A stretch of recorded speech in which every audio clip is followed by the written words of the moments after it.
We're ready to go, Well, sir. if we're ready, I'd like to call the January 13th Addison Township Zoning Board of Appeals meeting to order. And we could all stand for the Pledge of Allegiance.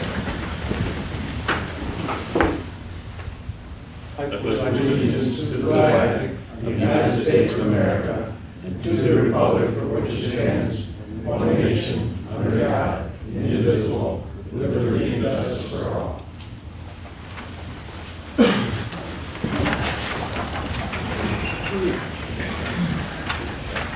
If we could have a roll call of the members.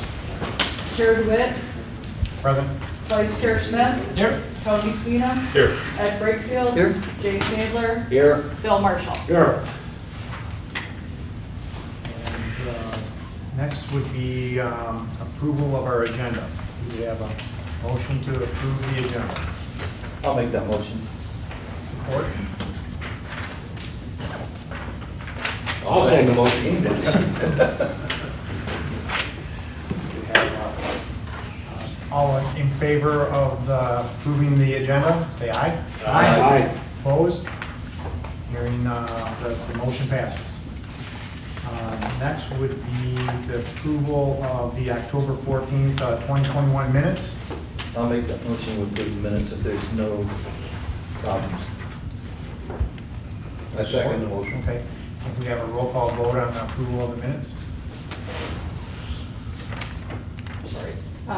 Tony Spina. Yes. Ed Brakefield. Jay Yes. Sandler. Yes. Vice Chair Smith. Yes. Chair DeWitt. Yes. Okay.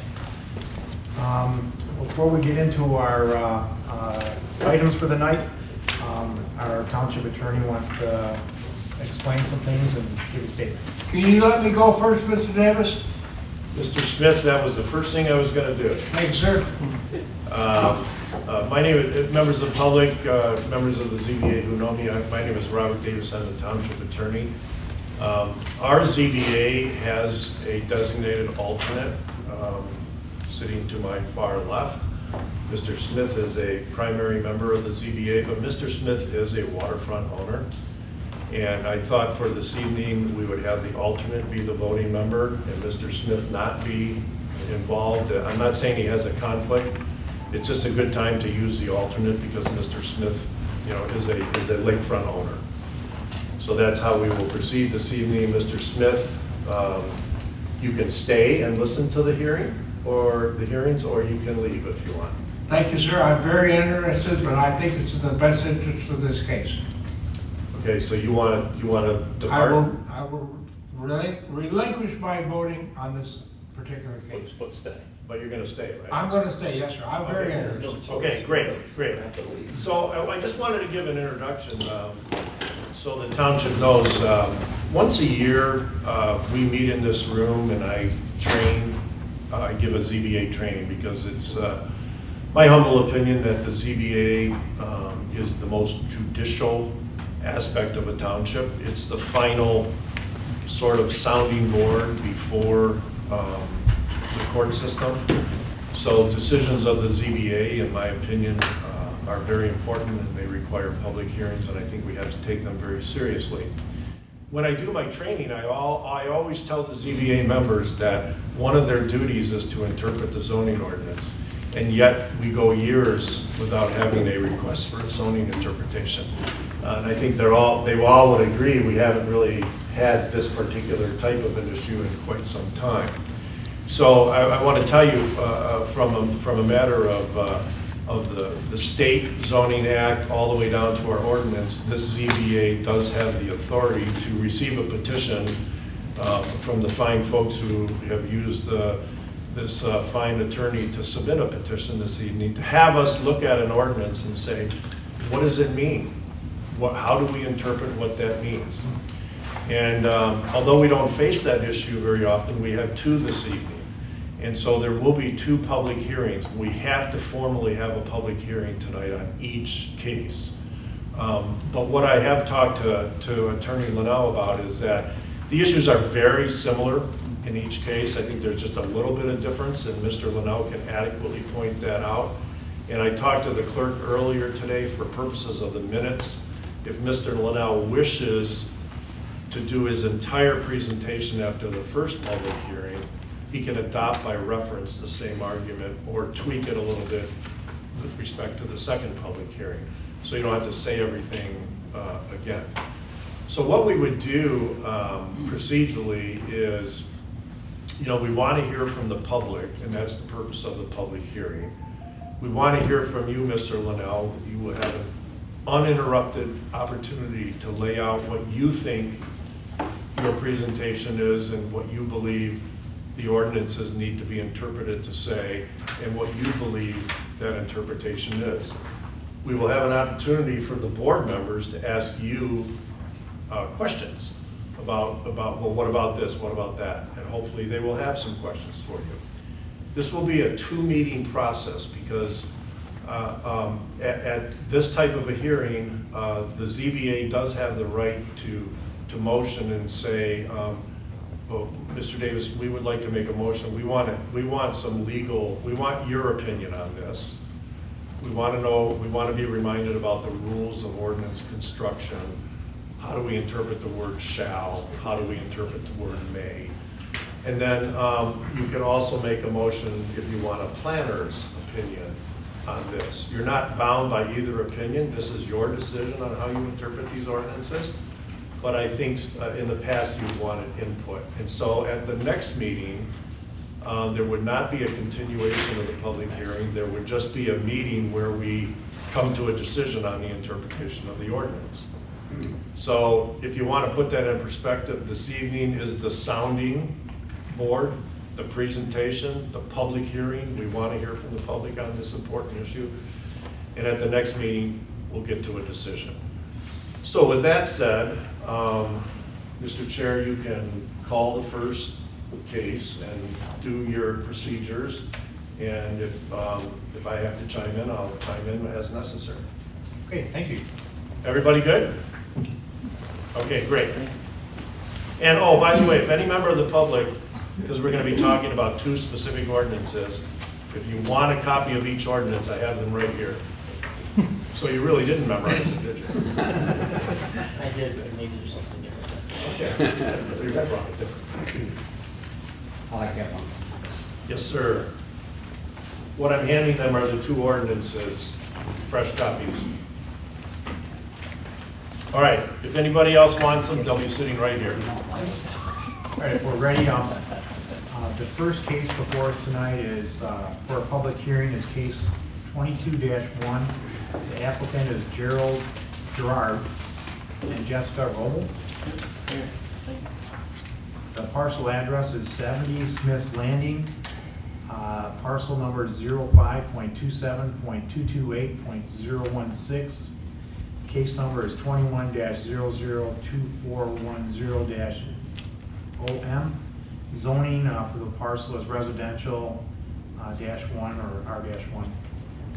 And this is the case for our public hearing.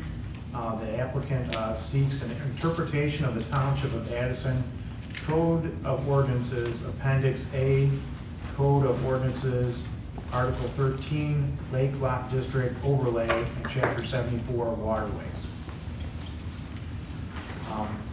This is our, first off, I want to ask the applicant, is that what you are asking for tonight from us?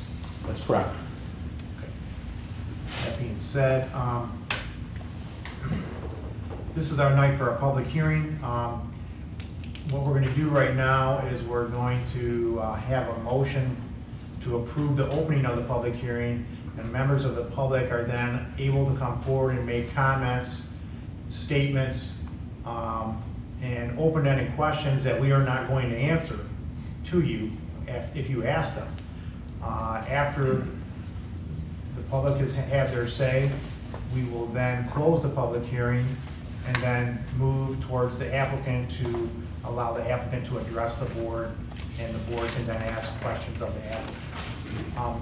When we're doing that, the public will no longer be able to ask questions or jump in. The public hearing will have been closed. I just want to make sure you're clear on that. Okay. So that being said, then I'm going to ask for a motion to open the first case to a public hearing. I'll make that motion, we open the public hearing. Yeah, second. Okay. And if we could have a roll call vote on that? Jay Sandler, Yes. Ed Brakefield. Yes? Phil Marshall. Yes. Tony Spina. Yes. Ed Brakefield, Again. sorry, Sherry Witt. Yes. Okay. It being, what time is it? 6:11, so public hearing is opened at 6:11. And this is the time for any members of the public to come forward and make a statement with respect to the case tonight. My name is Mike Bartlett, 1469 Rochester Road. I've lived on the lake about 10 years, and I believe the Robles are asking for relief for your dock situation. I fully support that based on the pattern of enforcement of this ordinance and the fact that it needs to be updated to meet the needs of the public. But to not grandfather their situation would be inappropriate in my opinion. And I've lived here for 10 years, and I've looked across at their house for 10 years, and it's been that way since I've owned the property. So I think they're due relief. Thank you.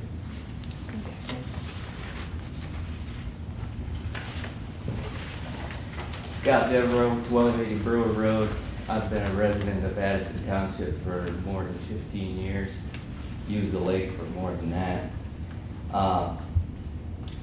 My understanding is when someone's looking for a variance, you're looking for hardship in your decision.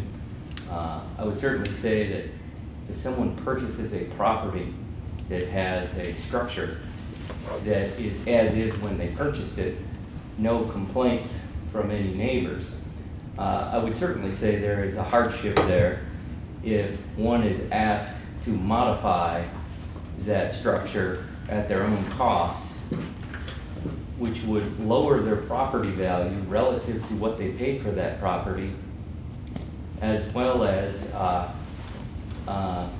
go against the fact that there's no neighbors complaining about that structure. Thank you very much.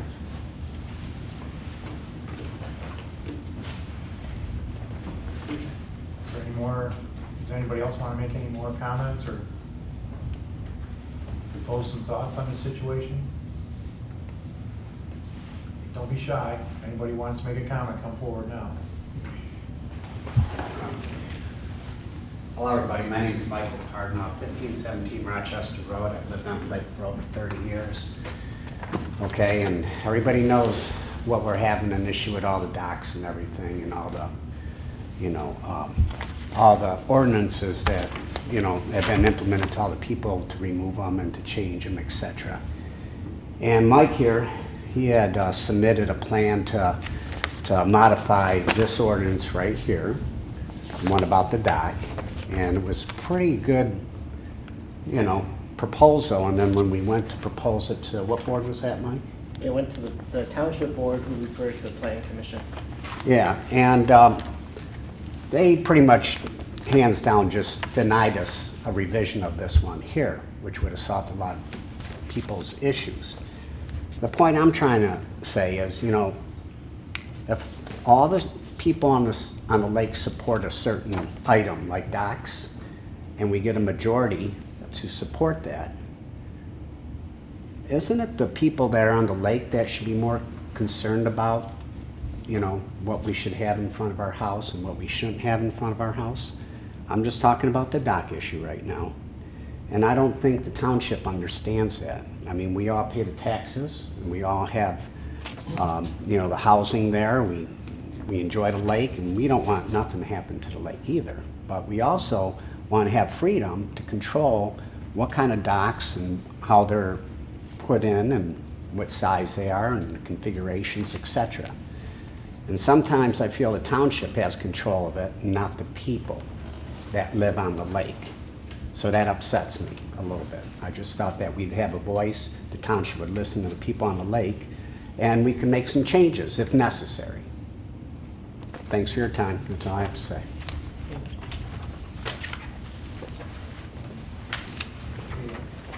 Anybody else have any comments or thoughts? This is your chance. After today, we won't be able to take any more comments from you. Scott Devereaux, 1280 Brewer. I would just advise that if I were in your shoes as a board looking at these ordinances in general, I feel like I would sit there and be looking for a text that is very clear and concise, so it's very clear to a board or a homeowner or a building official exactly what that ordinance means and exactly what constitutes a violation of that ordinance. And then fast forward from that thought to somewhere between 50 and 60 citations that were just issued in the last year. Probably 95% plus of those are closed. 0 of those, my understanding, made it to trial. I think a lot of folks felt coerced, so they submitted to doing something in the future that they're hoping not to do. And anyone I'm aware of that did not do that had their case dismissed. So relative to what we've seen here in history, it puts folks on a board like you're on in a tough spot, knowing that there's already been uneven enforcement of this Article 13 relative to multiple things around the lake. Now, perhaps with that knowledge and perhaps with what you're able to do, maybe you could move things forward so this type of thing wouldn't happen in the future. Thanks. Since it's our only time, There'll be one more public hearing, but you're welcome to speak. okay, just to what Scott related to. People are here, and there's been 40 plus, almost 50, maybe over 50 citations issued for an ordinance from 1988 that we're all concerned about as lake owners. And to Mike's comment, should we have a choice to decide what we have? Specifically, when it comes to seasonal docks, the ordinance we have here only addresses really permanent docks. You have a unique dock ordinance here that is specific to offer greater latitude than what's offered by the state. In other words, the state allows you 4 feet, 30 feet long without getting a variation or permit. The township offered the residents 6 feet wide, 35 feet long, saying, okay, we're more liberal than the state, so that's your ordinance, and we can have a unique ordinance because we're more liberal than the state ordinance. The fallacy in that is most people have seasonal docks. Most people put a seasonal dock in to have an LRT so they can have 2 chairs out there and watch a sunset. And the way this ordinance is being implemented here, it's a permanent dock ordinance compared to the state, which has no relationship to a seasonal dock ordinance, and doesn't allow relief for a seasonal dock option on the lake. So you go to any other lake in the country, and people put out their seasonal docks. It goes out, it has a T or it has an L, or in many cases it's like an H because they put their pontoon in the middle and they put their speedboat next to it. And they comply with the 2-boat limit, which we all endorse on the lake because we don't want too many boats on the lake. But the fact that you're using this ordinance to penalize people that have seasonal docks of a different configuration, which is legal in any other part of the country, of this state, puts you in a box. So this ordinance needs to be updated to reflect the needs of the lake owners. Specifically, the permanent dock situation, and also specifically the options to have variations of a seasonal dock. Okay, thank you very much. Okay, anybody else? Get down to our last chance for this particular case. Certain nobody else wants to make any more comment? No more comment from the public? Okay. That being said then, I'd like to close this portion of the public hearing, and need a motion to close it. I'll make that motion. Second. I'll second. If we have a roll call vote on the motion? Ed Brakefield, Yes? Tony Spina. Yes. Jay Sandler, Yes. Phil Marshall, Yes. Chair DeWitt. Yes. Okay. Public hearing of this case has been closed at 6:21. We'll make a final decision on it next month at our February 10th meeting, which starts at 6 o'clock. Okay. Now that the public hearing part of the case is closed, it's time for our applicant to make their comments to the board and the board to ask the applicant their questions. Sure. So, Good. Mr. Linnell, go ahead. Good evening, thank you, everyone. Appreciate your time. Just to touch on what Mr. Davis said, I was telling my clients I've been in front of many ZBAs, more than 100 times for sure. I've never been for interpretation of an ordinance, which Mr. Davis's comments made me feel better because I didn't want my clients to think I may not know what I'm doing. We're here today for an interpretation, and that's true, but it's really an interpretation of two ordinances. And really, how do they work together? Does one supersede the other? What was the intent? And specifically what we're here for is Chapter 74 of the Municipal Code and Article 13 of the zoning ordinance. I'm not going to give you a dissertation on what they say. First of all, Mr. Davis passed it out, and I probably can't verbatim quote it. But I do want to talk about it generally. We'll talk about the first one that was adopted in '88. That is Article 13. And it relates to docks. It says a dock can't be more than 35 feet, has a width 6 feet, 2 boats. And based on the definition, it appears that it would apply to any lakefront lot in this community.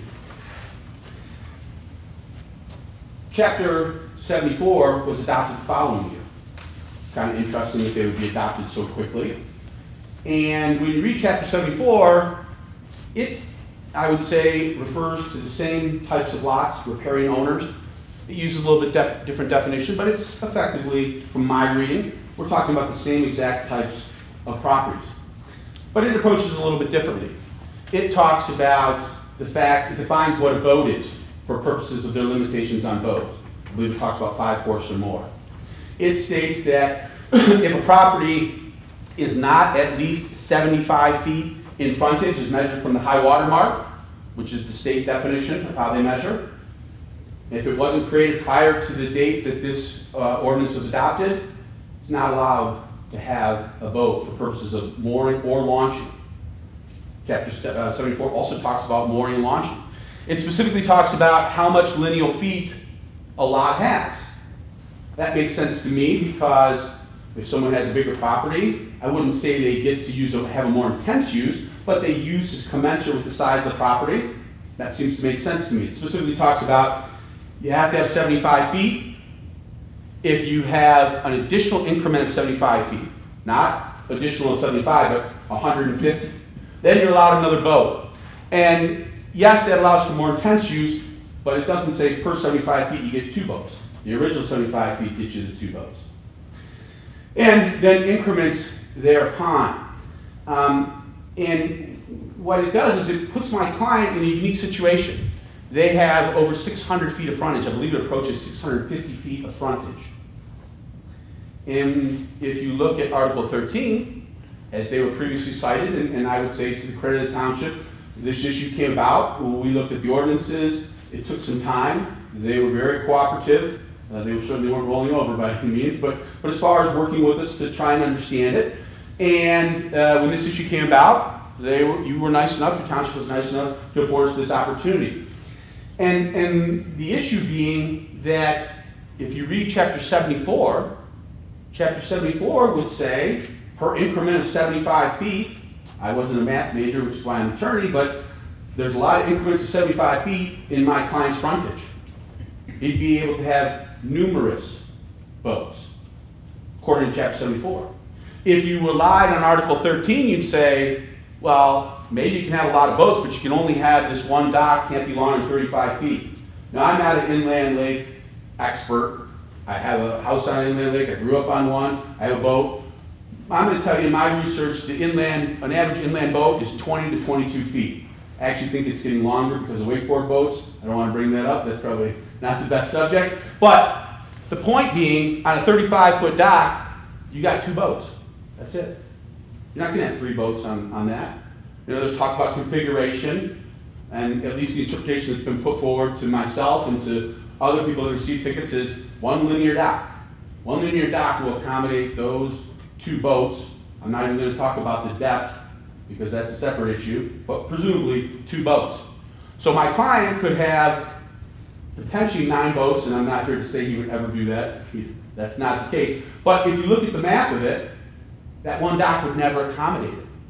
So in reading chapter 74 and relying on chapter 74, you'd say, or I would say, you've got to be afforded more than 1 dock, or at least a dock of a configuration that would allow for more than 2 boats. When you look at these ordinances, and you have wonderful counsel to rely on, but I'm just going to give you my 2 cents. Your municipal code says that, and I'm going to paraphrase, when you look at ordinances that may appear to be conflicting, you are to look at the ordinances and to favor, generally speaking, the ordinance that is more restrictive, that is more specific, that is more strict. Now, that happens to be exactly what the case law says. I think I've even cited it in my little presentation to you. And what I would put before you is that the more restrictive of the 2, not to mention the one that came second, is chapter 74. It's more restrictive in the definition of a boat. It's more restrictive in that if a lot is created after the adoption of chapter 74 and it's not 75 feet in length, there is no boat permitted. It talks about the specific measurement for distance. It doesn't just say 75 feet. It measures 75 feet of frontage as measured from the high water mark. These are all very specific technical terms. These are some of these things are things you should see if you went to Eagle, the state. Chapter 13, or excuse me, Article 13 is really limited to 2 boats. Doesn't define what constitutes a boat. The 35 feet length and the 6 feet in width. And so, what am I here before you to do? Well, first of all, I'm asking you to find that there is an ambiguity. There's a need for interpretation. That these 2 ordinances, when read together, are not clear. The second thing I would ask you is that if you do find that there is, in fact, an ambiguity, that you rely on chapter 74. You have to determine one is superior to the other. And I think that in reading 74, and I guess from a real property right, to me, I think it's a commonly held principle. We all value real property and the use of the real property. And the idea that somebody that has a larger property wouldn't be allowed a proportionate increased usage, to be clear, more boats, or a larger dock, or multiple docks to accommodate more boats, I think is unreasonable. It's not fair. And in fact, I would tell you, I wasn't here, I was alive, of course, in '89, but I wasn't here. But my suggestion to you would be that that's exactly why Chapter 74 was adopted. Something to be clear. Because I'm going to guess, I've had the pleasure of being on this lake a couple times. I wasn't invited back, so I don't know what it's like now. But as I recall, there are old cottages. I have a friend that had an old cottage, and I'm going to guess there are lots on this lake that measure as little as 40 or 50 lineal feet of frontage. And then there are lots like my clients. And I think there are even lots bigger. In fact, I'm certain there are lots bigger. And it doesn't seem reasonable to me that somebody that has that much more frontage wouldn't be allowed a slightly more intensive use. I'm not saying that for every 75 feet, 2 more boats. What I'm saying is that they should be permitted a little bit more intensive use. These rules were promulgated based on health, safety, and welfare, the ecology of the lake, the benefit of the lake. I would suggest to you that when somebody has a smaller lot, they have 2 boats, according to the way the ordinances are read and interpreted currently. Someone that has 600 and almost 50 feet has that same limitation. I'm not an environmental expert, but I do know that shoreline that's uninterrupted is beneficial for the lake. I'm not suggesting that my client should have 2 extra boats per 75 feet, but the idea that he wouldn't have any more benefit after having 650 feet of frontage from someone that might have 40 or 50 feet, that doesn't seem like a reasonable interpretation. And that's why I favor, besides the obvious, it's beneficial to my client, but I really think when you stand back, Chapter 74 speaks to the specifics of the situation.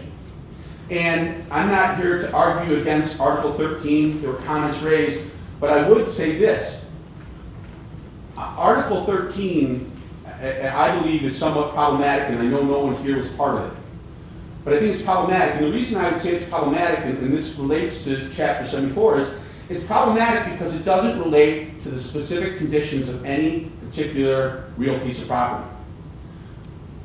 I work on a lot of inland lakes, and what you'll find is that, and this, by the way, this is Eagle, says the same exact thing. Andy Hart's at Eagle. I talk with him frequently about issues. A dock is allowed to be permitted, or is permitted to be put on the bottomlands of an inland lake to the extent that you get to navigable water. The reality is that if 10 feet off your shoreline, it's 10 feet deep, you probably only need a dock 15, 20 feet. You can have your 2 boats because you're in navigable water. But if 100 feet off your shoreline, it's 2 feet deep, you're not in navigable water yet. And the point I'm trying to make is not so much to rail on 13, but to go back to Chapter 74. Chapter 74 accounts for the specifics of each person's individual real property and allows usage in accordance with what each particular owner has. And that's why I think the ZBA, if you find that there's an ambiguity, you should interpret in favor of relying on Chapter 74. I'm happy to answer any questions. Ed, if you could go first, if you have a question. Not right now, I will in a few minutes. I have a question. Yes. So if what you're saying is you believe that Article 74, allowing boats based on frontage, which could mean that on a big property like your client, they could have, let's say, 4 boats, where would you dock them? If the other ordinance 13 says you can only have a 35-foot dock, and you can't put more boats at it, so do you throw out the complete dock restriction and say you can have a 100-foot dock, 200-foot dock? Well, I understand your question. What I would say is that their docking should be permitted to service the amount of boats that a particular piece of property is afforded. Whether that be a configuration of an L, an H, 2 docks, which is what my client has, and inherited, by the way, I know there's some public comments, so to be clear, it was built in the 90s or earlier. That's the oldest photographs we can see, so my client didn't make this scenario. I realize that's not quite what we're here for, but to answer your question directly, I would say that 13 should be modified such that it yields to the permissible use of boats as stated in Chapter 74. So if Chapter 74 allows my client to have 4 boats, then he should be able to have dock, he and she, husband and wife, should be able to have dock or docks. And I, I mean, at this point, obviously my client has 2 docks, they're permanent. We wouldn't want to have to change them, at least that's our hope. But let's say going forward, for somebody who doesn't have docks, I would say that the ordinance could be changed such that you can have 1 dock that's contiguous, and you could have a finger off of it if that was or you can have 2 docks, or some formula that would allow somebody that's allowed to have boats actually be able to moor the boats. Chapter 74 specifically deals with mooring and launching boats. It contemplates it. And so, to me, if it's contemplated and permitted, then there has to be a means to use the benefit that's been conferred by Chapter 74. And Which so would result in some very large docks. Or multiple docks. Or multiple docks. It could. Because if you say you had 5 boats and they were all 30-foot boats, that's a lot of dock space. That is, I will say there is, and this, and now I'm not sure if it's in Chapter 74 or Article 13 or both, but there is a restraint that says it must be owned by, I believe, the lakefront owner. So someone could have an armada, but this isn't like open up my own personal marina time. That boat must be registered. So I can't account for somebody that wants an armada, but outside of that, But it could happen. I would concede it is possible. Ed? Hi, Rick. Okay, I've got, and you alluded to it, and I want to just get it. First 75 feet, and then every increment of 75 feet would be fine, but it all goes to that first initial 75 feet. So, and I wanted to make sure I got it right in my mind. So if he's got 75 feet, let's say 150 feet gives him 4 boats, he gets 2 docks on that 75 feet. No.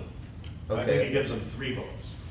3 boats. Yeah, so to be clear, the initial 75 feet, if you meet that, Yes, because if you don't, unless it was created before 89, you get 0 votes. okay, but I'm looking You got at, the 75 feet, you get 2 votes. okay, You have 150 feet aggregate or more, you get 1 additional vote for a total of 3. where would he put that dock? On the extra property or back on the initial 75 feet?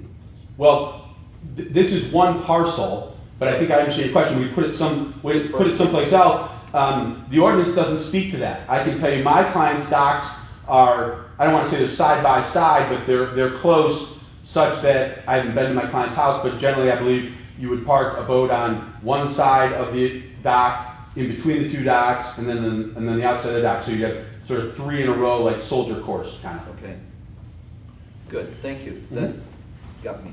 Sure. Correct. And I'll just, while you guys are contemplating, ask a question.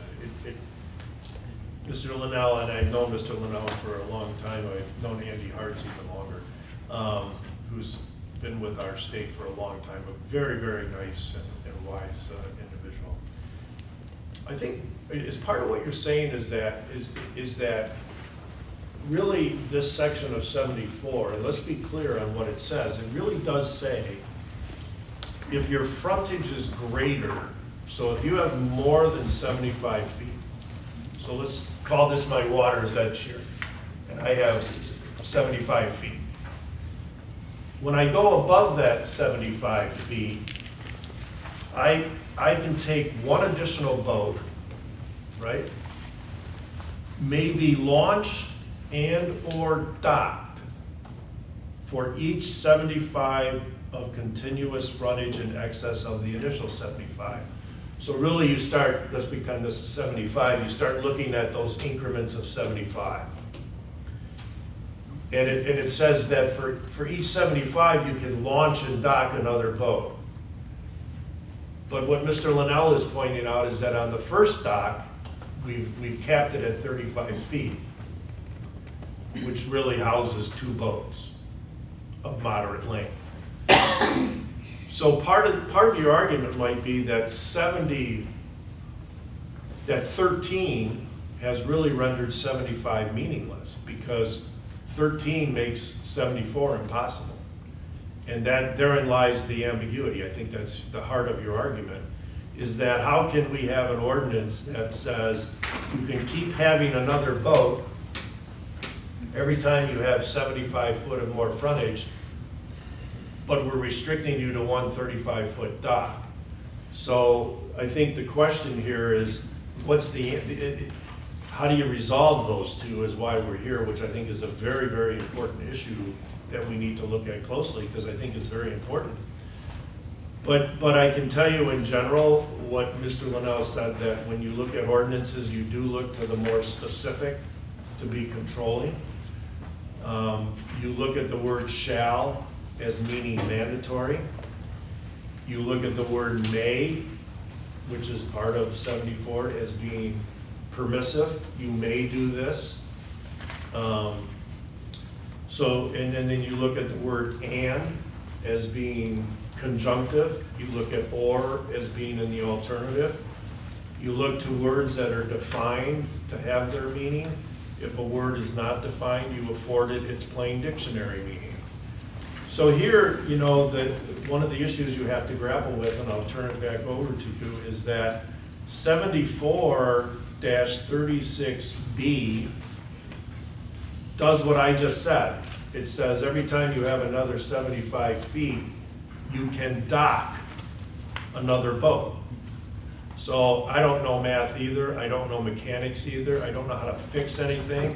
I don't know how to put oil in a car. That's why I'm a lawyer, as Mr. Linnell pointed out. So if you have, let's do something that's easier. I mean, if you have 600 feet of frontage and you divide that, you take away the first 75 as your one dock, and then you look at increments of 75. Under this 74, you start to be able to have a dock, or not a dock, but a boat for all those 75-foot increments. 8 boats. be 8 boats. I just did the math. Oh, so you are an engineer. Actually, So you have 8 boats. But on the other hand, you have an ordinance that is allowing 8 boats, right? And I don't know if they have 8 boats, and I don't think they want 8 boats. But you have another ordinance in relative conflict that is saying, but you can only have a 35-foot dock.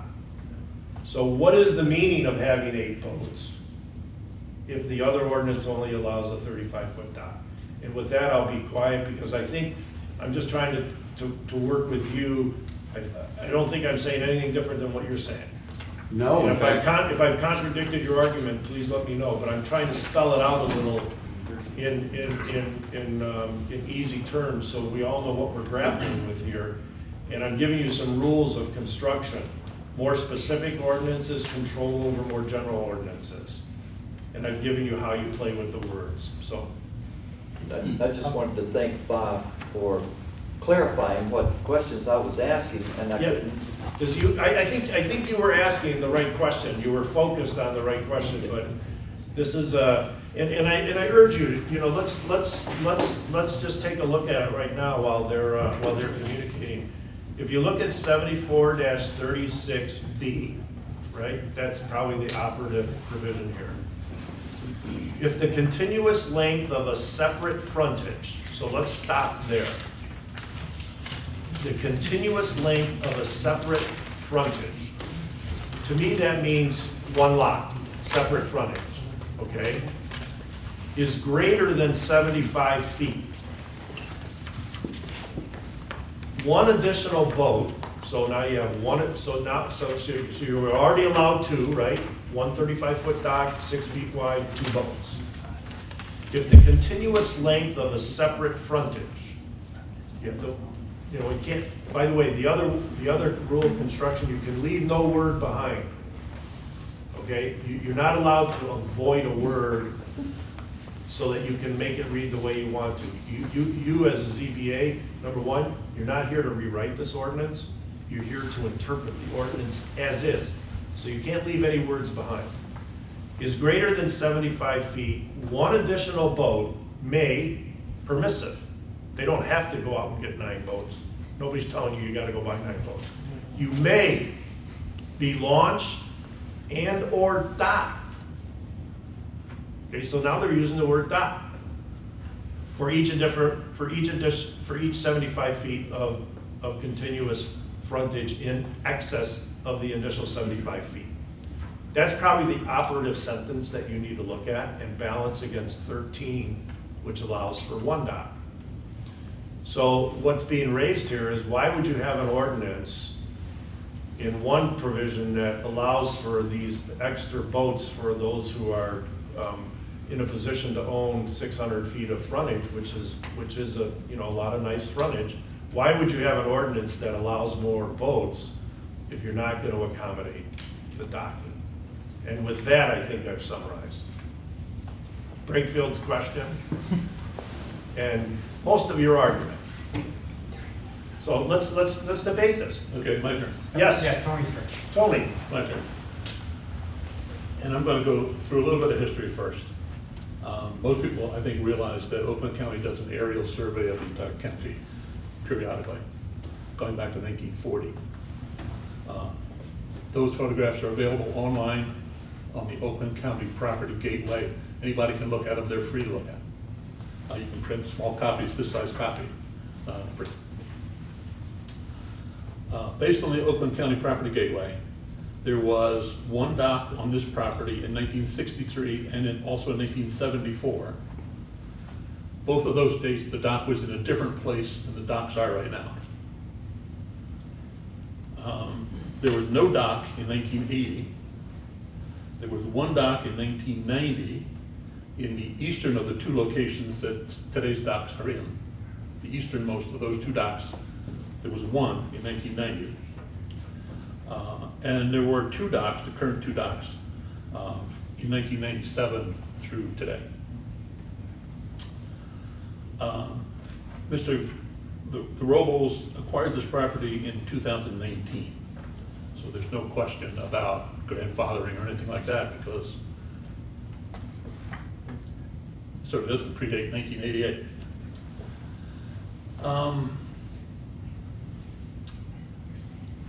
All the comments so far have been talked about docks and docking boats, where the boats are docked parallel. The center line of the boat is docked parallel to the center line of the dock. So we have a dock going out this way, there's two boats on either side, and a 20 or 22 foot boat. Certainly you can't fit more than one on either side docked in that direction. They don't have to be docked in that direction. If you turn those boats 90 degrees, you can actually dock 9 boats on a 35-foot dock, one 35-foot dock. The reason I say that is, in Michigan, well, back up, there's no way to get a boat onto the surface of Lakeville Lake other than to tow it there. There's no inlet or outlet that you can steam in from the Great Lakes or Tampa Canal or anything. You have to tow the boat to the lake. In Michigan, without requiring special permits, the maximum width that you can tow on public roads is 8.5 feet, 102 inches. That's the maximum width the boat and the trailer can be to tow without permits. Certainly, we've all seen larger items being towed down the road, but they have escorts, or they are limited in the day of the week or the hours of the day that they can travel, and they take special permits. So 8.5 feet is the maximum, likely the maximum that you're going to find on any boat on Lakeville Lake, recreational, private use boat. As I say, you can dock a boat. It does not have to be parallel to the dock. You can think of it as backing in to the dock. You can have 4 on this side of the dock, 4 on this side of the dock, and 1 at the end of the dock, for a total of 9. I agree that 9 is the allowable number for your acreage on your site, on your frontage, according to Article 74. I don't agree that you have to have more than 1 dock to dock 9 boats. What else?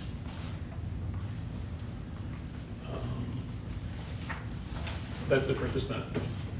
One comment to that is, you'd have to see our property. What Mr. Linnell is saying, riparian rights, it's not feasible.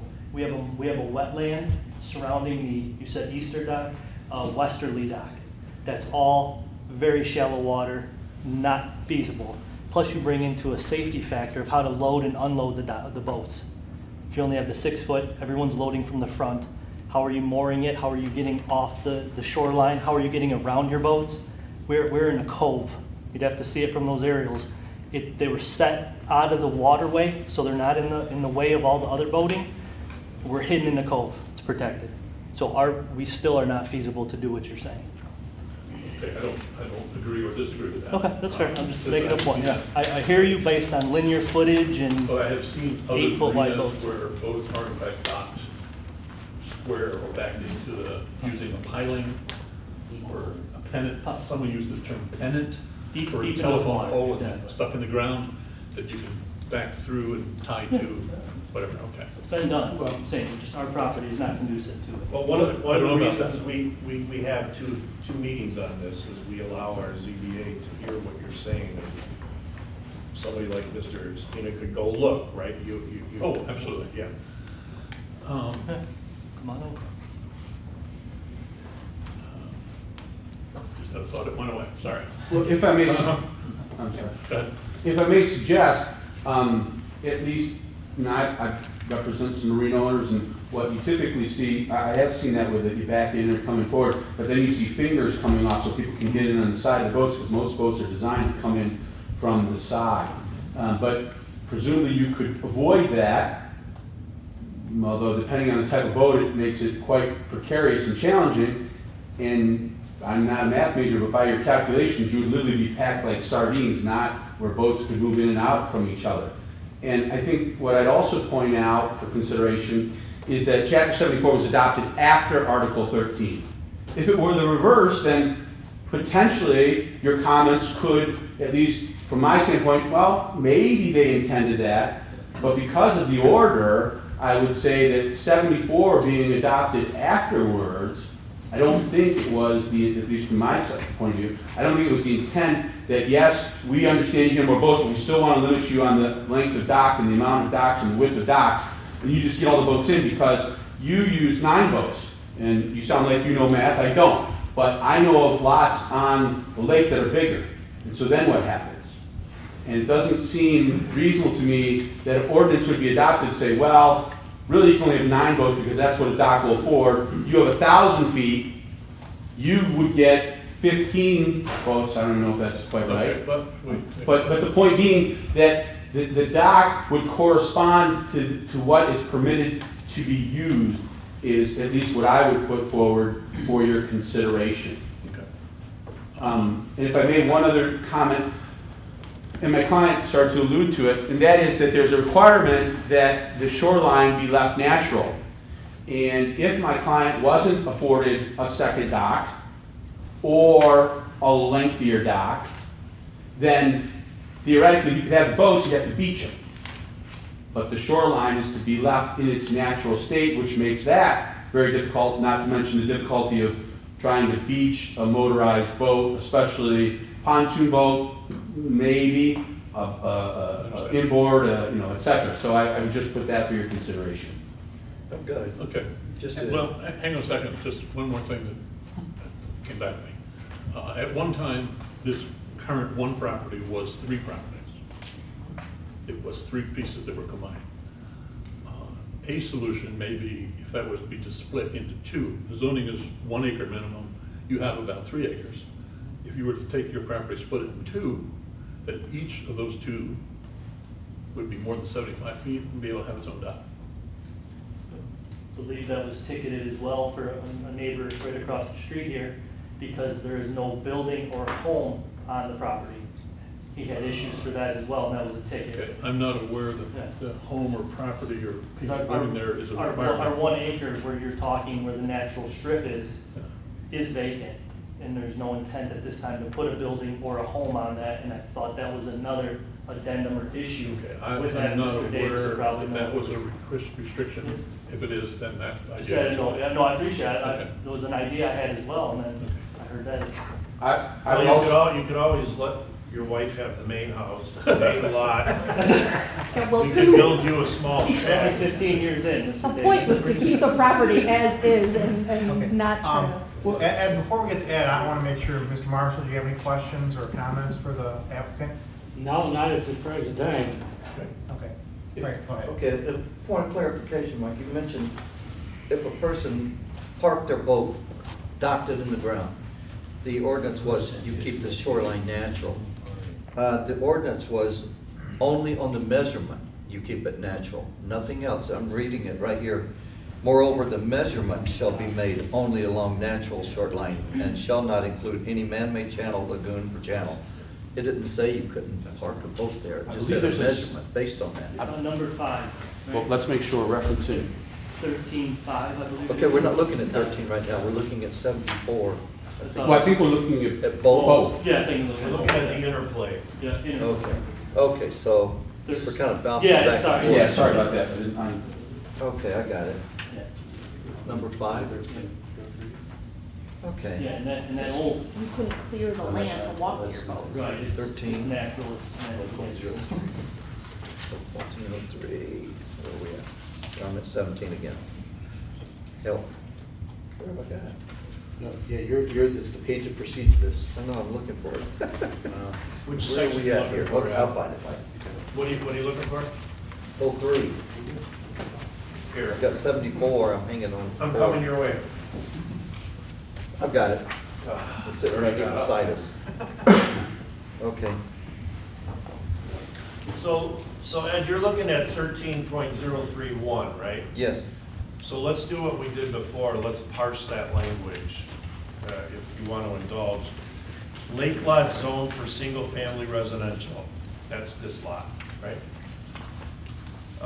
May include as an accessory use a single private dock which shall not exceed 35 feet in length or 6 feet in width. That's pretty clear, right? Not a lot of ambiguity there. Provided that not more than 2 boats shall be moored at such dock, and boats which are not owned by the residents of that lot shall not be permitted to be moored there. So, you know, if you're an R1 lake lot, you get a dock, 35/6, and you can moor 2 boats under that provision. And then you have to look at how does that, if at all, conflict with 74-36, which says, you know, if your lot is bigger, you get to have another boat per 75 feet, for lack of better words. But how would you moor it on the one allowed singular dock? That's why we're here. If I may, Mr. Spina, you had posed and I know we're just talking, but we talked about, well, maybe you could split the property. And I certainly wouldn't want to prevent my client or anyone else who has the right to split their property from doing so.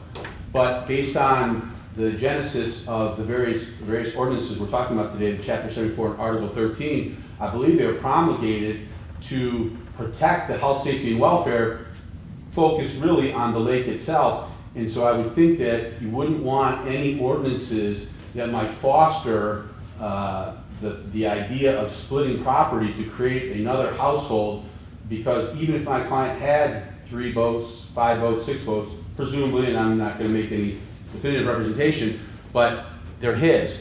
He'd be using 1 at a time or 2 at a time. Versus if you have a whole other house, you have a whole other set of people. If someone has a house on the lake, you get a whole other set of friends and family coming over. And I wouldn't want to take those rights away, but I would think you wouldn't want an ordinance that might foster someone to do that, to be able to utilize their boat and say, wait a minute, 600 feet's worth no more than 50 feet. But if I break it up into 2, all of a sudden I got a whole other lot. This is Lakeville Lake. We're talking about hundreds of thousands of dollars potentially. And so I wouldn't think you'd want an ordinance that would push someone to do something other than if they were to want to do it for a different reason. And when you go back to the other comment about a vacant lot, if you read 13.031, Yes. the dock is an accessory use, and you know an accessory use is an accessory use to the principal use, which is the residential structure. And this also But says that too, could be a variance on its own. Yeah, that's correct. That could be a variance. Is that a variance you guys would grant? I can't That was speak a for joke. the Not tonight, sir. It's a solution to. You have to go to a this different problem counter for right that. I'm sorry, I should have said that. Okay. and then we also look at this 13.31, it says that no more than 2 boats shall be moored at your one dock, so we couldn't put 9 at one dock anyway. Right? Well, or 2 docks. Well, but if we only had one 35-foot dock and then we I know. had our 9 boats, but this one says I can't have more than 2 on my one dock. Right.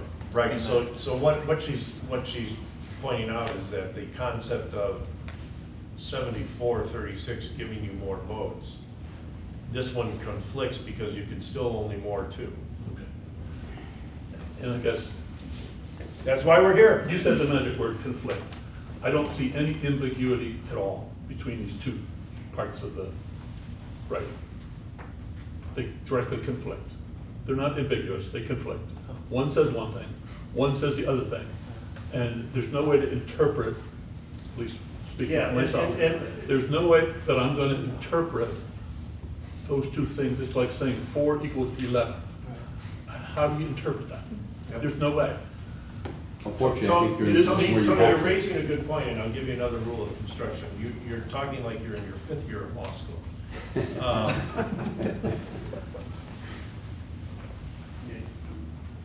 Conflict is different than ambiguity, okay? Ambiguity is when you read something and it's on its face ambiguous in how it's worded.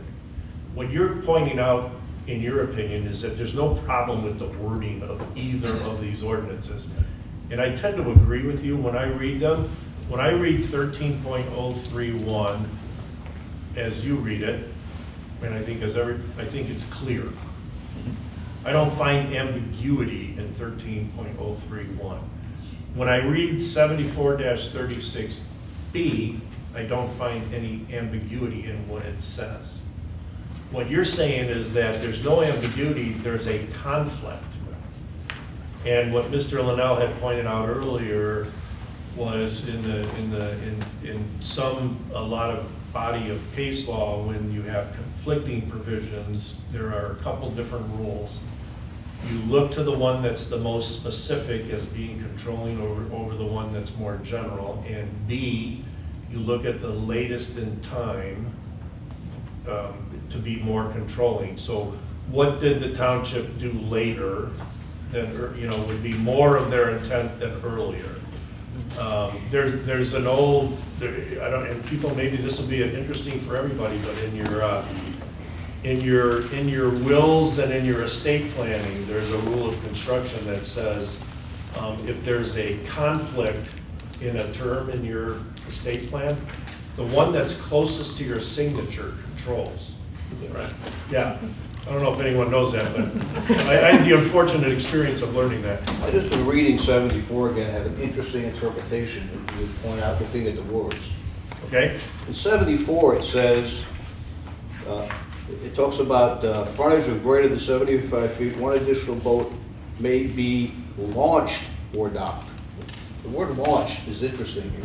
Launched Because and or docked, it says. Yeah, so envision that you have a large lot and you have 6 12-foot rowboats that are sitting on the shore that can be launched but not docked.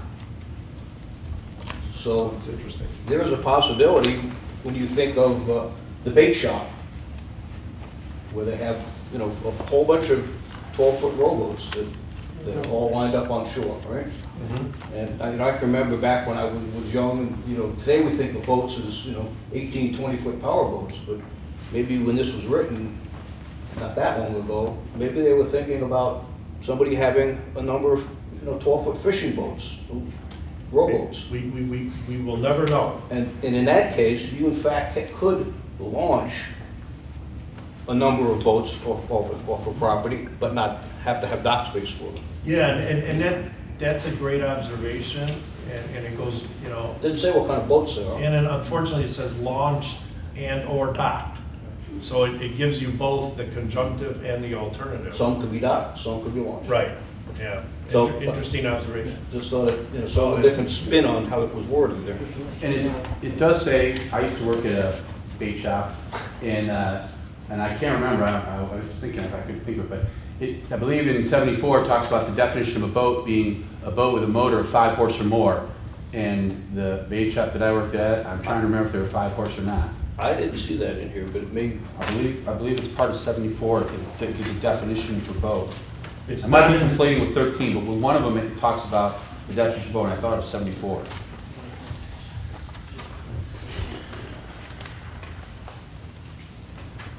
It's not in the section we're looking at, it's somewhere else. It's in 74. Yeah, it's in, okay, yeah, I was just saying. Not 7436. Correct, I'm talking about fire chapter 74. So going back to you, Mr. Spina, you're raising an interesting point that, and I want to make sure I'm clear on how I'm advising you. You can have a conflict without an ambiguity. Yes. And that's what you're That's where saying. we are. Okay. Let me go a little further. The actual petition that we got, that we were supposed to work on, says that there are 2 items. First, we're asking the ZBA, and this is your writing, I believe. Yes. We're asking the ZBA to determine if that there is a conflict or ambiguity between Chapter 74 and Article 13 that requires township intervention. I think it is clear that there is a conflict, not an ambiguity. Okay. Number 2, if the ZBA determines that there is an ambiguity, we're asking for a determination. Well, there is no ambiguity. So I don't think we can come to a And I conclusion. think the gist of the petition is really, if there's a conflict or an ambiguity, can you help us? How can we reconcile it? Okay. Correct. Real quick, if I may, I was also informed, we were informed after purchasing this home, that it's the buyer in Michigan's responsibility to understand, know, and read and interpret the ordinances of said property, said township. It's whose responsibility? The buyer, us in Okay. this case, anyone else buying on Lakeville Lake, they need to read these ordinances and understand them for themselves. So, again, part of it is us, but part of it is the future of the lake. How do we interpret, how do we stop this from the next homeowners having the same exact problem? Yeah, Knowing you're what you're you're buying. presumed to know the ordinances. Correct. Just like we're all presumed to know the speed limit. Right. Sometimes you get reminded. Right. But yeah, you're correct on that. Okay. You're correct on that. Thank you. A question. Yeah. With your two existing docks, Yes. could you dock 9 boats? Could you dock the amount of boats you want to Could I- dock? Is there any way to dock 9 Could I boats? dock them and use them, or could I get 9 boats around them? I could, well, based on what Mr. Spina's saying, if I do his math and turn boats sideways and Right. cram them in there, I could cram them in there, but they would not be functional. So yes, I could get 9 boats around 2 docks. I think you're thinking about like buoys on the side of each boat, tethered together, Yeah. walk, Well, you know, I'm not thinking functional. pilings that you would tie I off can- to, but not, conceptually, but not yes. practically, I think the answer really is, practically speaking, impossible. Correct. Technically, could you attach them? To Presumably. each other. I would like to come and see, of course, the docks. Please, because I haven't done that. all, I've only seen everyone's invited, come on the over. aerials. Yeah. You have to know the property to understand looking at the property. With your 2 current docks, could you launch and/or dock the amount of boats you want to? Could not launch, no. Could you dock the amount of boats that you want to have docked? With your current 2 docks? With my current 2 docks, in our situation today where we want 2 boats, Yes. yes. Okay, I'm not buying it, we're just talking. No, absolutely. What about 4 boats? 4 boats? Could you dock One left. 4 and have 4 usable boats? 3. Okay. Three between 2 docks, just based on the shape, just talking out loud here. Don't hold me to Yeah, court, one- right? One side is wetland and super shallow, Yes. so I mean, that's even, Very shallow, Yeah. fish, you know, all that stuff. Very good questions, Mr. Speed. Yes. And you also have to know the docks for our particular situation. These are not your standard inland lake, screw a pole in every year, call it a day, and we just chose to leave them in there. These were brought in with a crane, some type of heavy equipment. They are steel I-beam structures with an H platform that sits on the lake bottom, which are then poured into concrete, set back at least 4 foot, possibly 8, we're not sure. So they're not seasonals, you guys don't yank them out? No, and with the. Impossible. Correct, and with the, we tried to go to the Eagle route, and because it was before 2015 and they've lost all their records, the township nor Eagle have been able to prove to us that permits were ever approved for this property. I looked as well, so Yeah. we couldn't find the permit. So we've tried to justify, 1, proving to you why these docks are here to the township, then 2, trying to work around it and help understand it, and now 3, staying out of court, getting in front of you to understand that, you know, this is not something that happened overnight, and now we're the 3rd owner. There were 2 previous owners that these docks have been there since, where we had a chance to write this. Mr. Chair, you've been very quiet. well, I'm listening, I'm giving you an education. Mr. Smith, by the way, if you're hearing anything that you want to say something about, just because you're not voting, you can still speak. I think everybody should be educated on the difference between docking and launching. Okay? Whoever wants to address the question. Well, I guess I would rely on the stat, or the chapter 74 itself, which is launch and/or more. So to me, it doesn't restrict you to just launching or to just mooring. You could do one or both. Yeah, it I don't know if that's really addressing you, Mr. Smith. Well, what does launching mean? Well, to me, launching is a craft that is completely out of the water, above the high water line, and placing it into the water. It's in either partially or realistically, completely into the water. That's what I find launch as. So a launched boat is in the water. That would be my opinion. Okay. And a docked boat is a boat attached to a dock. It's more, yeah, it's more. It's a launch Mooring, boat, it's a mooring. affixed, typically in a temporary scenario, but in some temporary fashion, lashed to a dock.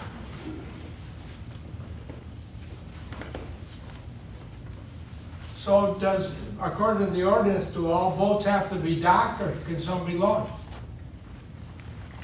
Well, this ordinance says you can do one or the other or both. Which ordinance? 74. So, Mr. Smith, 74-36 says that for every 75-foot chunk of land, of frontage, you can take one additional boat and launch it and/or dock it. So the amount of dockage allowed doesn't restrict you from the amount of boats that can be launched on your property. You gotta take them out. Is that correct? Because you said, one of the ordinances says 6 feet wide, 35 feet long, tie a boat up on each side. That limits you to 2. Why can't you launch some more boats on that particular signal number?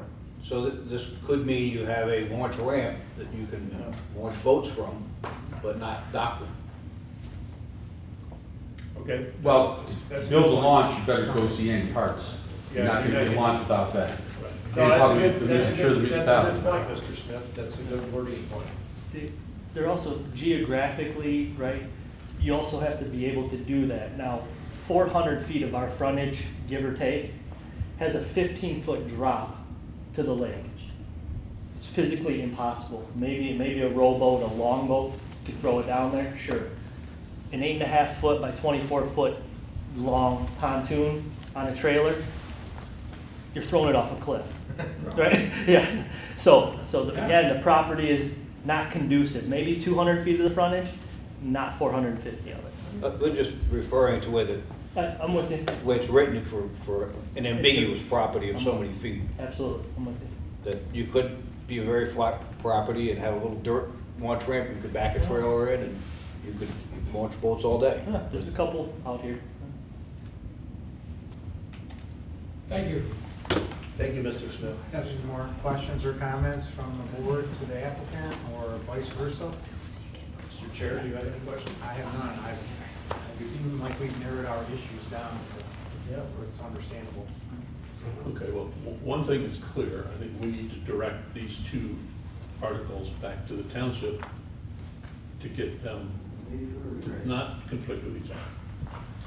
Well, that can be, Notwithstanding this case, that that could be part of what you do at the next meeting.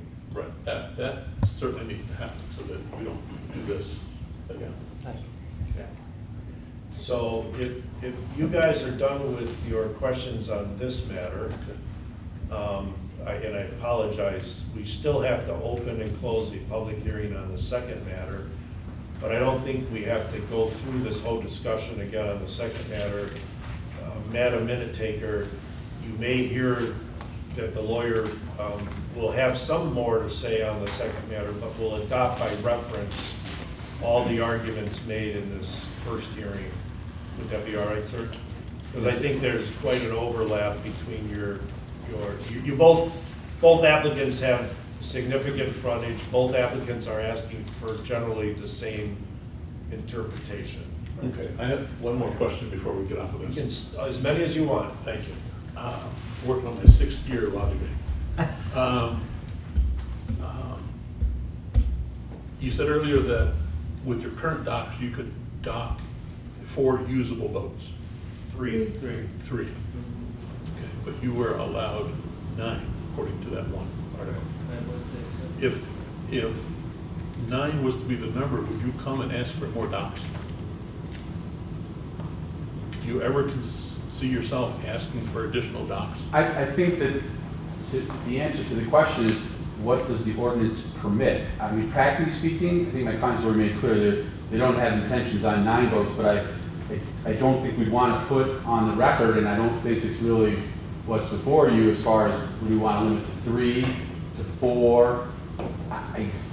It sounds like a lot, but I wouldn't want to limit what a property would be afforded No, that based on wasn't- the ordinances of the municipality. Yeah, my intention wasn't to try to limit. 9 boats is 9 boats. I mean, that's pretty clear. I mean, the intention, and I think it was said earlier, and I'll let my clients speak for themselves, but I think that the intent right now is 2, they have a young child, or maybe young children, plural, just one. And so I wouldn't want to speak for them, but maybe 3, which would be what their current docking. So at least intent-wise, what currently, the 2 docks would service their needs, is what I think. Let's, we can be candid about how we got here. So they have 2 docks. Right. We cited them to remove 1 dock. They want to keep 2 docks. Correct? Correct. And so they're here with this interpretation saying, how could we be limited to 1 dock when really we're entitled to 9 boats that can safely launch and/or dock? And you pointed out the conflict. Agreed. But I think right now, if there was a conflict, I think their goal is to maintain the current docks. But if at the end of this, it turns out that 9 boats is the number, and you cannot reasonably dock more 9 boats on 2 docks, would that entitle them to more docks? In the future, it could. I don't like that. Let me ask you this way. You own our property, you're in our shoes. The ordinance tells you you can have 9 boats. Maybe you want 9 boats. Agreed. Do you want to be told you can't have 9 boats when the ordinance tells you can have 9 boats? No. You pay a lot of money, you pay, Right. I believe there's a premium paid over said frontage for every foot thereafter. I forget what the number is, maybe some of my residents. There's a lake fund. Yeah, so we pay a SID or something like that. So we pay extra to have this amount of frontage. So me, us, my wife, the next people who buy the home, what have you, maybe they would want to be afforded 9 docks. I can't say we do. I wasn't challenging the number of boats, Right. I'm challenging the docking. Yes. You can't dock 9 boats on, I'm sorry, you can't board 9 boats on 2 docks. Correct. Does that automatically lead to they have to have more than 2 docks? It leaves that issue open, but from what I understand through this case is that the current objective, not to be locked in, but the current objective of this applicant is to maintain their 2 docks. Correct. And that would solve this case. But again, to go back to what this board was asked to look at was 2 things. Is there an ambiguity or a conflict? And if there's an ambiguity, how do we resolve it? Right. And that's Well, there is no ambiguity, there's a conflict. And so there can't be a resolution. We just take one or the other, or average them, or we could do lots of things, none of which make any sense to me at all. well, we will all work together on how to resolve this. Right. And you'll seek a planner's opinion, I would suggest, and you'll seek a lawyer's opinion. Good. And we'll give you some guidance. Mr. Brakefield? Good. I've got a question for both of you, and it's not a question to challenge, it's for education, okay? If they are asking for the 2 docks to remain, they can have their 3 boats. We take this back to the board, we review it, we get the conflict straightened up. Now we're gonna be, instead of 13 or 75, we're gonna be at 108. Now it's got both of these, all the conflicts are out, everything is done. What does that do to the applicant? He can't be grandfathered in, or how does that work?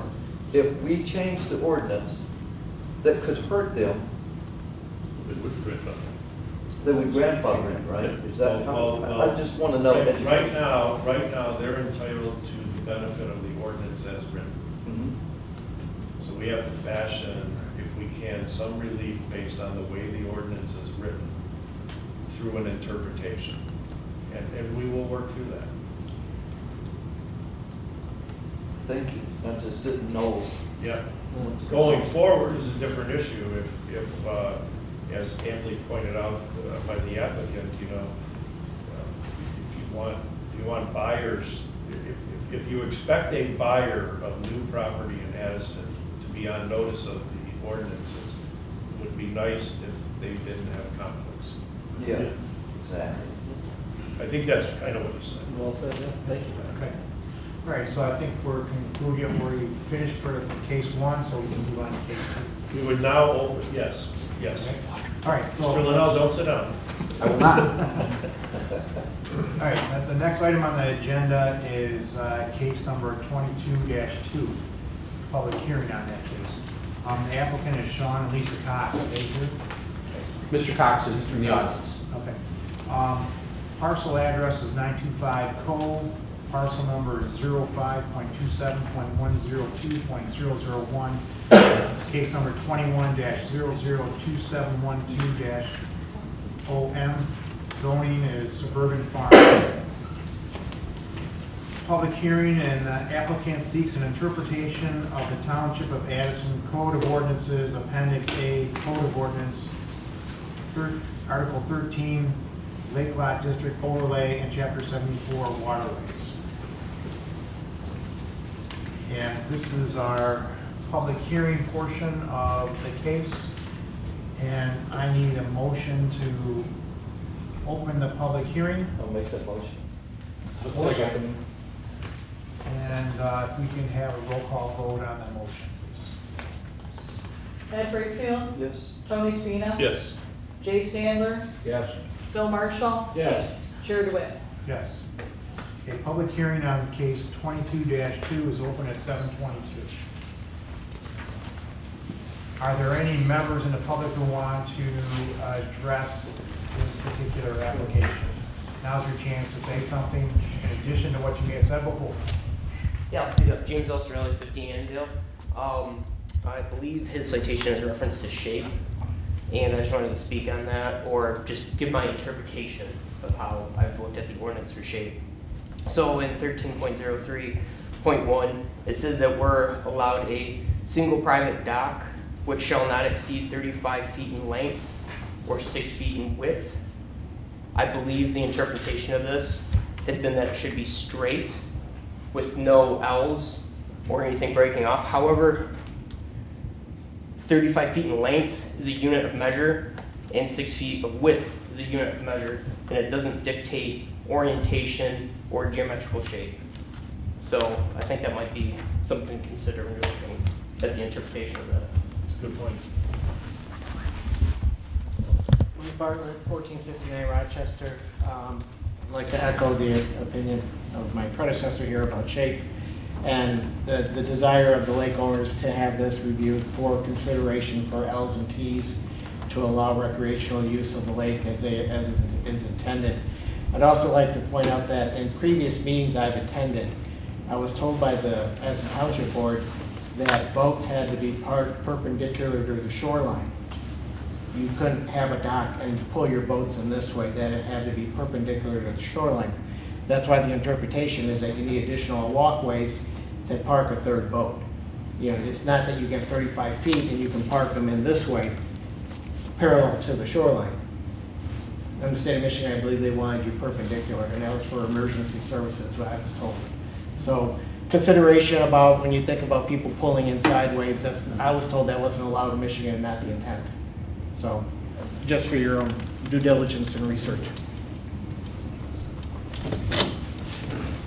One additional that I wanted to add to my previous comment, again, James Osterelli, 15 Annandale, when I was talking about the geometrical shape. So also, I believe it was brought up earlier, I'm not sure if Gerard or someone else brought this up, but it's very clear on how you would measure your length and your width. So is it your walkway? Is it overall width? Is the length from the high water mark? That doesn't say in here. If you have a deck extending over and then you're 35 feet out, are you safe, or is that deck included? So again, if that would be revisited, I guess, I'm not sure if that would be here or suggestions, making sure that length and width is clearly identified. You wouldn't want somebody to say your sidewalk is 25 feet wide when actually it's only like a 4-foot path that's going up and then moving over and going to the other side of the house. So it's kind of unclear on how you measure in order to measure it against the ordinance. And one last thing, perhaps. I think the definition of permanent dock versus seasonal is critical. I mean, if you go on other lakes in the state of Michigan, seasonal docks, and go get a brochure of any dock manufacturer or lift manufacturer, go to a boat show and see what they're offering as far as seasonal docks with L's and T's and H configuration that allow you to have a bench out there and sit and watch a sunset. Those are the seasonal docks of today's needs of the lake owners. And that's a relief that we would ask that this board consider as you review these ordinances, to consider from the lake owners, because that's what the lake board has petitioned from 2 years ago to be considered at the review of this ordinance. So you've got a permanent dock situation with the state of Michigan. You have a very liberal seasonal dock that allows functional use of your frontage, which has nothing to regard to how many boats you put in it. It has to do with a place to put your kayaks, a place to put your windsurfer, a place to have a deck and 2 chairs and a beer. You know, and have your kids fish without sitting next to each other with a hook and getting a hook in the eye. You know, so you can spread them out. That's why people have L's and T's. So please consider that in your deliberations as we go forward for seasonal docks. That would help a lot, and I think it would provide a lot of relief to the township on endorsing an ordinance on this lake. Because right now, it's just a nightmare for everybody involved. Thank you. Anybody else have any comments? Relative to what the 2 gentlemen have said, Scott Devereaux, 430 campus, I think the main word from James, from his point, is ambiguity, ambiguity, ambiguity.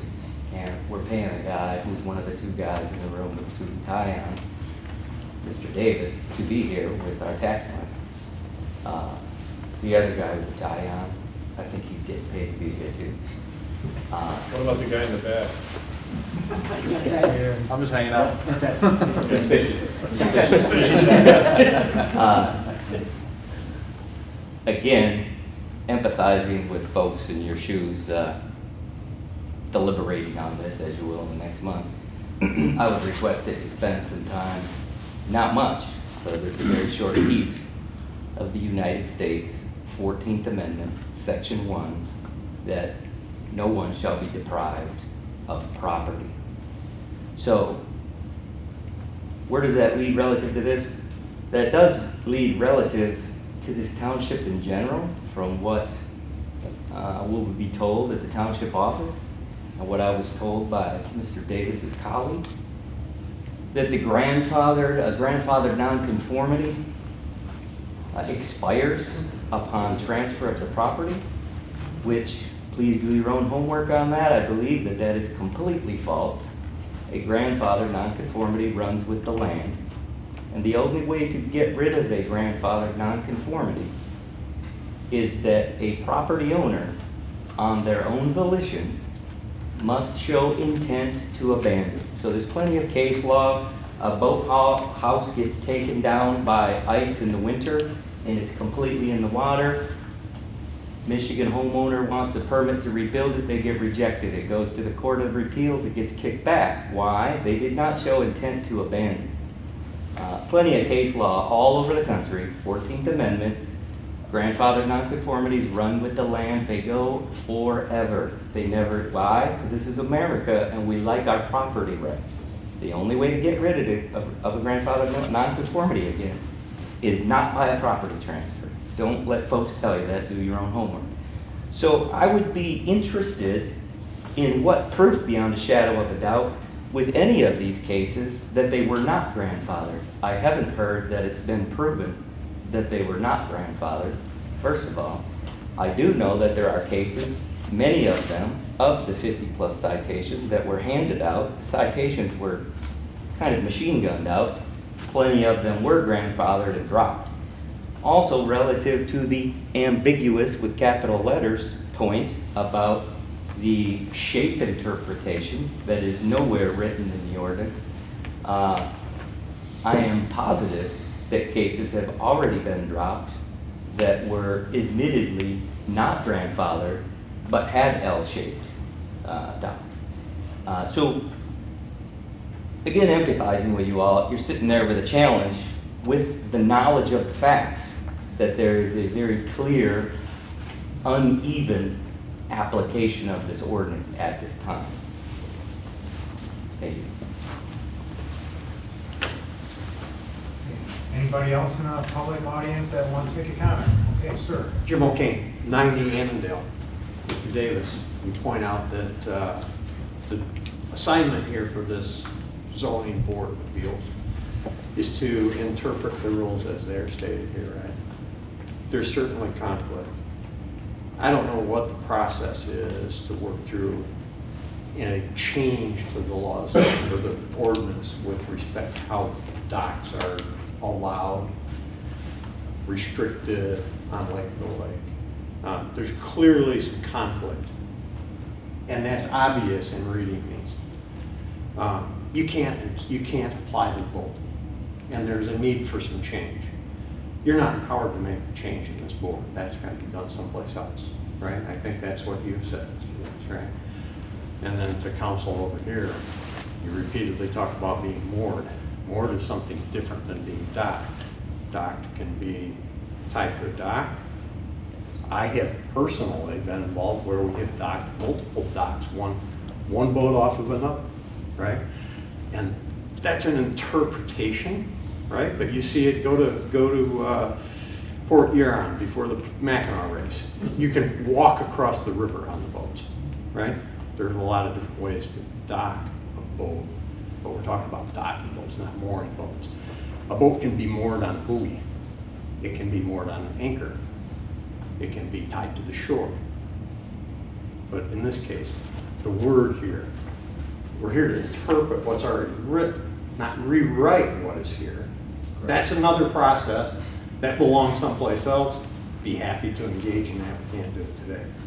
But you're talking about docking, not mooring. Right? Correct.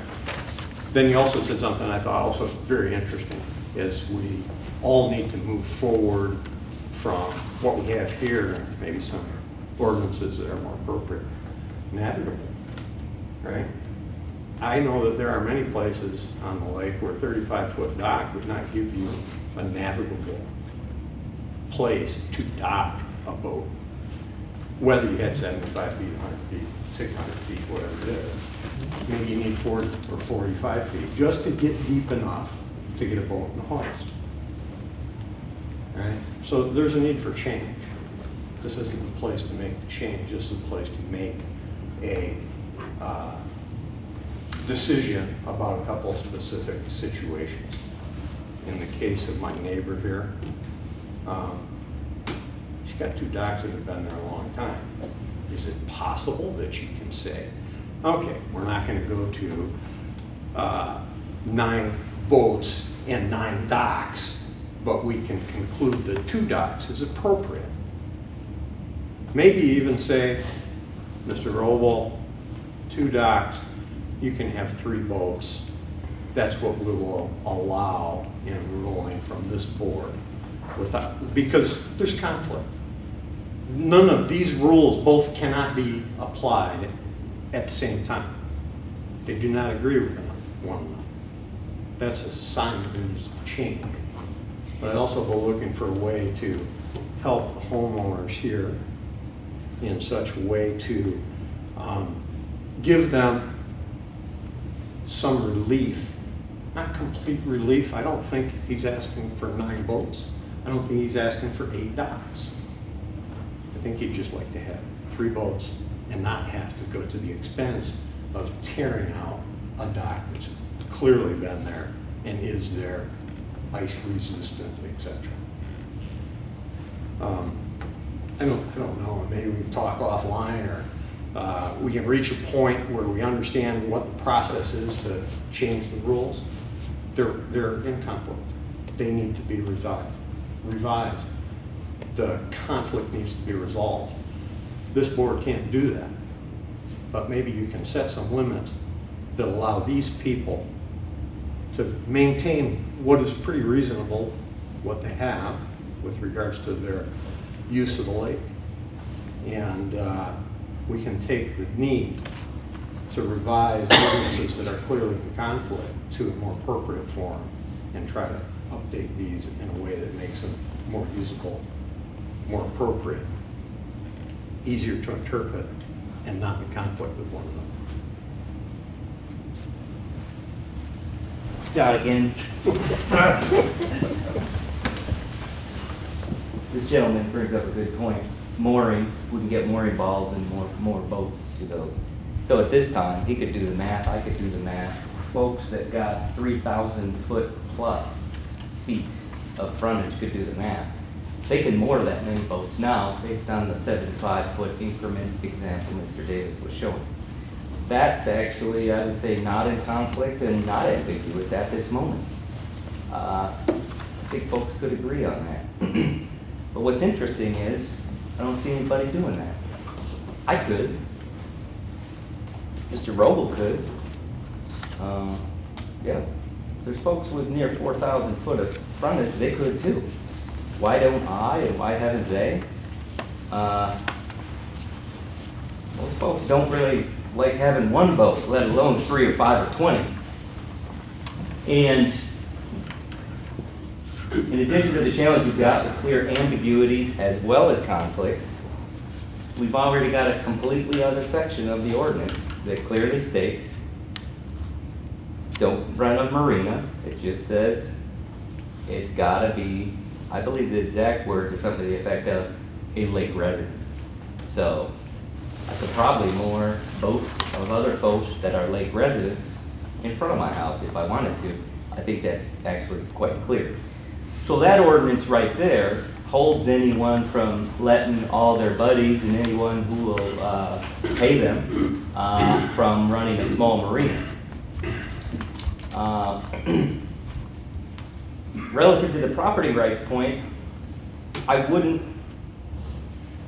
be complaining out loud if Gerard did put his maximum number of boats in front of his house and moored them, which I believe would be completely fine with the ordinance as is. Why? Because I didn't want to buy his house, because you'd have to pay taxes on it. The gentleman who owns nearly a mile of shoreline, I'm sure he's paying more than $30,000, $40,000 in taxes per year. If he wants to blow his money on boats that are all registered to a lake resident and moor them out there, he can, he could, but he's not. So that takes me back to the 14th Amendment, because we like our property in this country. We pay for it, we negotiate, we buy it, and we pay those taxes. So to take away someone's right to their property, just because I think we all have a little lingering thing of we're going to keep this lake magic because we don't want to see too many boats or docks. That's really impinging on your neighbor's property rights to think that. But in the meantime, again, not empathizing with you, I don't know how often folks at the ZBA board get involved with something that I'm quite confident between what Mr. Davis's firm has been paid by our township tax dollars and what expert lawyers like Mr. Linnell have gotten paid. There's more than one that have been hired by folks. I'm sure within the last 12 months, we're looking at anywhere from $80,000 to $120,000 of money that's been paid out just for exactly what we're talking about tonight. So, good luck in your deliberations on that. Thank you. Rick Cedrone, 55 Annandale. I have seen the charts of the properties that extend into the water, but for the most part, I think the state of Michigan owns the lake. And as such, I don't see how the board or the township can dictate what's in the lake as much as give a person private access because they own the property to the lake. Just saying.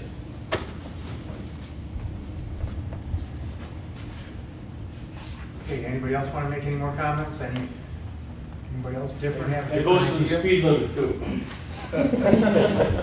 Slow down. Okay, no more comments, then we need a motion to close the I'll public. make that motion. I'll second it.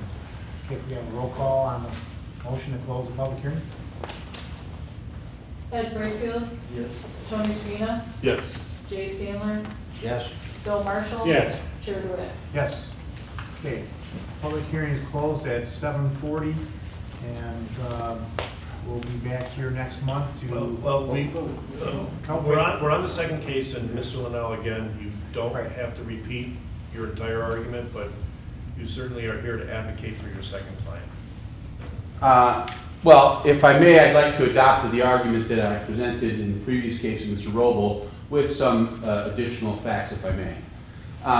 Mr. Cox, who's in the audience, Mrs. Cox is not here. He also has a parcel that exceeds 75 feet. In fact, it exceeds 150 feet. I believe it measures approximately 165 feet. And based on the arguments that I made previously, Mr. Cox would be afforded a third boat. Now, his dock is just a single dock. And this gentleman who made some very astute points, younger guy, everyone's younger than me, it seems like, but made some very good points about the shape of the dock. My client's dock, at least the claim violation of the ticket that was ultimately dismissed, is that it was not of a linear nature. It was what I would call a flag. And it was, the gentleman have already made comments about that, so there's a widening, if you will, at the deepest part of the dock. And what I think is important, as pointed out, is there isn't anything specific in the ordinance, 13 that is, that talks about the exact shape. Moreover, if my client were afforded that third boat, which as far as I'm concerned, 74 makes it clear as day he does, then he would need room. And when we were talking about it, and I appreciate all the dialogue, I appreciate all the questions, and starting to allow, to work through that issue in front of us and allow us to participate in our comments. And that is that having a dock with a platform, if you will, that's a little strong, I think it makes it sound a little bigger than it is, but with a widening at the end, would allow my client to moor 3 watercraft. We're talking about boats, but of course a watercraft might be a jet ski, it might be a smaller boat, you might have a big pontoon boat, but having that platform at the end, or that widening, if you will, does allow for that. And very good points were brought up about, this is what today's society wants. This is what people want. They want to fishing, they want to have a beer. One thing that wasn't said, although the list was very good, and this one, despite how old I look, I actually still have a 10-year-old, and that is that you sit out and watch your kids swim. And you're there in case something happens. And that's part of lake living. That's part of why you have a widening at the end of your dock and you have an Adirondack chair or two, or you have a fold-out chair. And that's what it allows. And I wasn't here when this ordinance was adopted in 88, 13. I don't know if people did that. I don't know what input was given. But there's a chance now, and I know that's not really what's before you, but it's been coming up, is sort of to correct these things. Society changes, things change.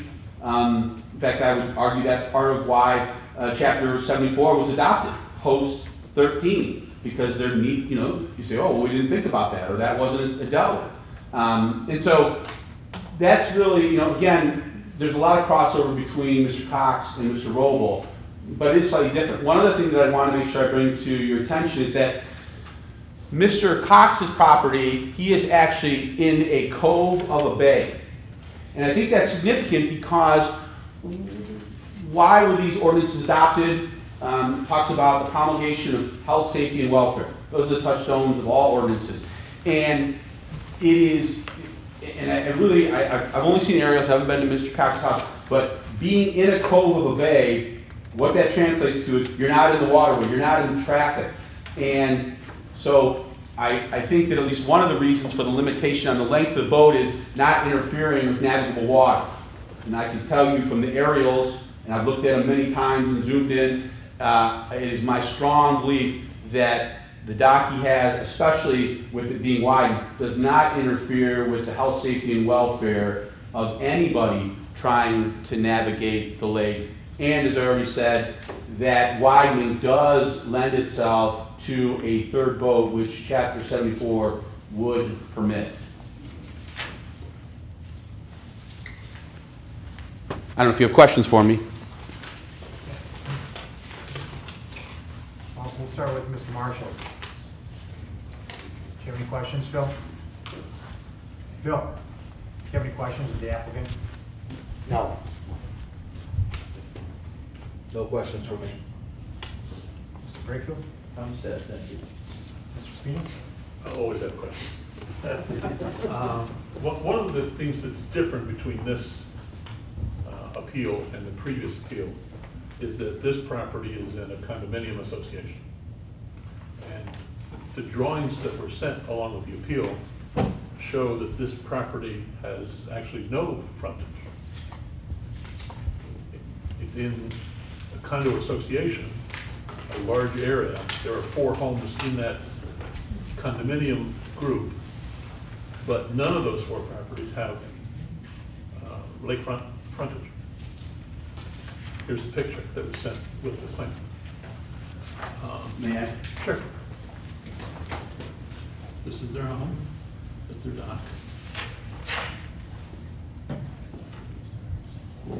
And now, as you'd expect, this came off the Oakland County Well, property gateway, and it's, I understand the picture you're pointing to. Mr. Spina, I would look at the Exhibit B drawings of the recorded condominium documents.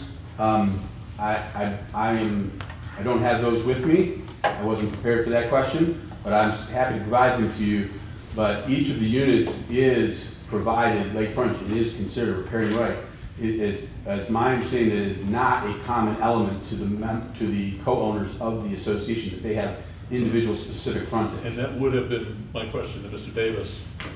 The total lake frontage of this entire condominium association is, by eyeball, roughly 1,500 feet. Yes, if you, How is that divided up between the various current number of property owners? We And will- assume there can be additional properties built. I will give you some guidance on that, but if you, I don't have it with me, but if you, does anybody have 13.02 with them? I don't think so. I've got it right here, 1302. Yeah. It's part of our package. I think I included. And how long will it take you to walk over here? Oh, wow. And Mr. Linnell, you're welcome to supply any other paperwork. If that's being requested, I'm happy to provide those public documents. I'll make a note. With respect to. Yeah, so Mr. let me, Spina's comment. my memory serves me well, so if you read 13.02, which I will help you with, Okay. if in fact you vote or make a motion that you want my assistance. The provisions of this article shall apply to all lake lots, okay? Singular thought.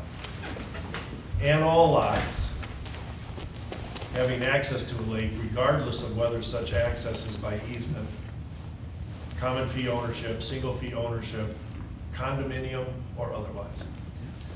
So we'll hear from Mr. Linnell, but the preamble before you get to the dock issue contemplates access by condominium. All right. And I read that, and I agree with that. The question is, does each person in the condominium association have 1,400 feet of frontage? And you would like that answer? I would. Okay, Mr. Linnell, you understand that Because question? then you could have. I do. An armada. Yeah, everybody could have their own armada, you could have wars out there and everything.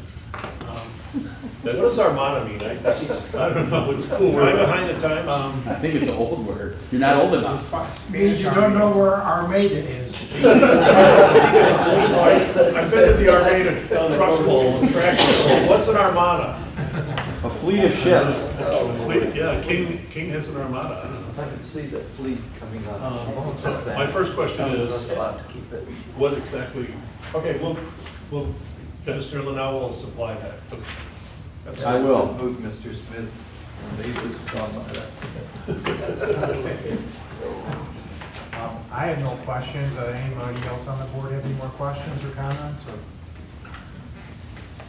yeah, I guess the answer to the first question could lead to many more questions, but lacking that, I don't have anything else. we could probably, I don't think we're prohibited from asking questions. At the next one. Oh, no, sure. So what happens now for the public and for you, Mr. Linnell, is long ago, we partly me, believe that all ZBA matters are serious enough to require one evening where we do this, a month, and then an evening where we reconvene and have any follow-up questions and make decisions. To me, it's always been a little bit odd that you could, hear everything there is to hear on a variance request and make a decision that night. So a lot of communities do it in one night. I tend to want to do it in 2 nights where we can digest everything. And I would like to say I think this is a very important issue, and I would like to say I attend way too many meetings. This has been great. The presentations have been great. The public comments have been great. I don't know if you've met Bruce Pearson, but I can guarantee you I didn't get 120,000. But you can ask him. I don't know about the other guy. Yeah, well, he might have, I mean, look at his suit. But what I am saying is, everybody across the board has raised very, very, very articulate and well-stated comments in a public hearing where we didn't get after each other. There was no, egg throwing where I listened to too many meetings like that. I had one last night that, I was almost flinching. This has been very productive, I think. I think you guys have done a great job. I think everyone's done a great job. Ms. Linnell, I appreciate the concise and the professional approach. So we will adjourn and we will do our homework for a month, and I think we'll be ready for next month. If that's acceptable to everybody. That is. I will get the answers, and I will get them to Mr. Davis, who will disseminate it accordingly. I still don't know why the concept of your wife getting 2 acres and you living in a shack doesn't work, but We didn't know, we got clarification tonight, so we're gonna talk about it. Bring it back then. how long have you been married? Too long. Brings us More than 10 years? Yes. Yes, Okay, it's time. yeah. Better than a man cave. Right. Oh, yeah, right. Yeah. Why none of us Okay, brought our wives? yeah. As an option. So, Hold that. Yep, I believe, no, we Yeah, we closed closed the the public public hearing. Yeah. Okay, that's So, right. and I Yeah, believe we're Randy. concluded the second case, unless there's any more comments from the applicant. Nothing, Mr. DeWitt. Okay, sounds good. So that being said, then we can move on to the rest of the agenda. There's no opposition to that? Okay, so we also have a thing called public forum where anybody can make comments about anything else that they may want to bring to the zoning board's attention. And if there's anybody here that wants to do that, they can speak now. Now we'll move on to the next agenda item. Okay. So do you want to take a 2-minute break and allow people who don't want to stay for the rest of the meeting to exit? Sure, then. Trying to get rid of it. No. No. You can stay or you can leave. Now's your chance. Everyone, we appreciate your time very much. Thank you for your consideration. Thank you. So, Good job. Very well. February, we'll be back. Do they have to post? Item on the agenda would be other business. Any correspondence received to the board? Having none, we'll move on to any zoning board reports. No reports? Next one would be report of planning commission liaison. Lawrence Smith. Planning Commission is waiting for something to do. We're all caught up. Sounds like you might get some business. Yeah, you might be back in business soon. Yeah. And then need a motion, last thing would be a motion to adjourn. I'll make that motion. I'll second. Okay, all in favor, aye? Aye. Opposed? Motion passes. Thank you for attending. Next meeting will be February 10th, 2022. Good work, folks. Do we have some